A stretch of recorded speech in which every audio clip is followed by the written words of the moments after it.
Kelly Zitlow, you changed my life. Oh my gosh. I love you, girl. I love you too. I asked Vanessa to do this video with me because Vanessa's story is so just part of the home ownership dream. And thank you so much for being willing to share your story. And I think it really resonates with first-time home buyers. So Vanessa, you've been with me, working for me for what? 8 years. Oh my goodness. Yeah. Where does the time go? Oh boy. So in 2017, actually 2016, we started about home ownership. You were renting at that time. Yes. And I remember sitting down and you were like, no way, there's no way I can afford to buy a home. And I'm like, no, we're gonna figure this out. And here's why, right? Yeah. This is how you build wealth in our country, is through real estate. So let's figure it out. So tell your story a little bit. So back in 2017, I was ready to start the process, and I just didn't know how I was gonna afford down payment, closing costs, and a mortgage. It was really scary, you know, renting just easy, right? And so after looking at all of these fees to sign up, pet fees, deposit, this and that, I was like, Kelly, I need some help here. And we found a great program, which was the down payment assistance program.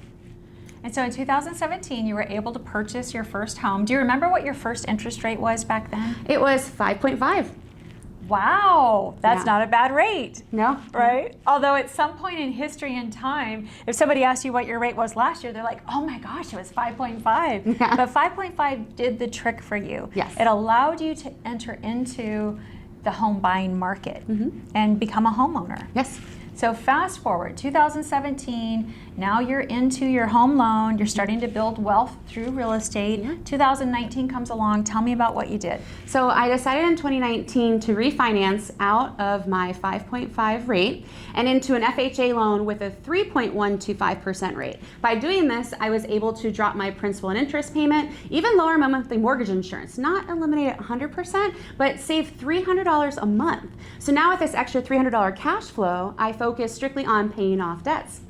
I love it. So now again, you're building wealth through real estate and you're leveraging your real estate to be able to help you pay down debt and become financially free, right? Okay. So now we move forward 2 more years, 2021. Tell me what happened. So I refinance again, and with the appreciation in my condo, I was able to eliminate my monthly mortgage insurance and drop my rate down to a 2.99%. So now my monthly payment is less than it was when I first started at 5.5, and I was able to take cash out to pay off all my debt and student loans.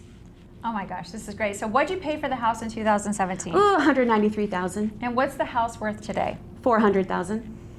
That's building equity and wealth through real estate, right there, you know? What do you think that first-time home buyers struggle with? Because your story is real. We're not making that up. That really happened. I think a lot of the rumors make people feel like you have to have 20% down in order to buy. Rate has to be where it needs to be in order for you to be eligible. Not the case. Rent was going up to $1,500 a month. I was paying $1,200 and my mortgage was $1,300. I ended up having some roommates over the years that also helped me with that. So I was able to accomplish what I needed to financially as an individual by owning a home.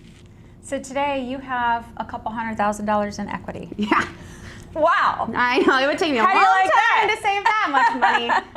I love it. It's just a great example of really talking to somebody that understands mortgage lending, a real estate professional, and really kind of bringing those partners together to help you achieve your goals. That's what this is about, and that's exactly what we did. Absolutely. Thank you so much for trusting me. Oh, I love you, Kelly. Me too.